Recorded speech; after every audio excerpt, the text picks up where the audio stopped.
В декабре прошлого года к нам в редакцию обратился Жанат Аймаганов.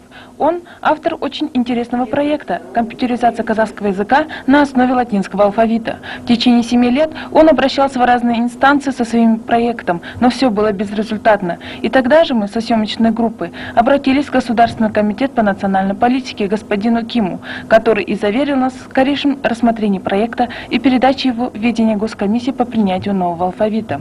Мне до сих пор непонятна позиция Госкомнадзора, вернее, бывшего комитета по языкам, который скоро отправит казахский язык в Красную книгу. Я добивался у них одного, чтобы правительство, говорится, издало указ об ориентации компьютерной техники на казахский язык. И что вам ответили через месяц? Ну, та же бюрократическая процедура, что это еще рано и рано. А кто вам это сказал? Это сказал Султан Уразалинов, первый зам Госкомнадзора.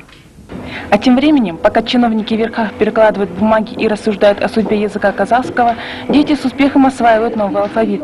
В средней казахской школе Щучинска Кочетавской области занятия по информатике проводятся на казахском языке. А в начальных классах школьники изучают латиницу наравне с привычным нам набором кириллицы. Интересно, что подобное новшество было введено директором школы Сарсембетовой, а Аблано Кокшетавской области никак не отреагировало на такую самодеятельность. Но а чем же удобно использование латиницы? Например, можно передать электронную почту или же телеграмму на казахском языке в любую точку мира. Как специалист по компьютерным сетям я могу сказать, что использование латиницы, безусловно, оно очень удобно.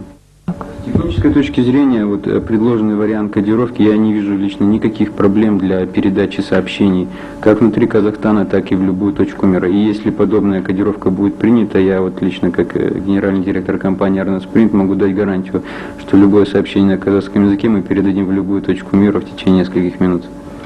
Как видим, использование латиницы для компьютеризации казахского языка серьезных проблем не создает и не требует больших денежных затрат, а это могло бы привлечь внимание реформаторов казахского языка.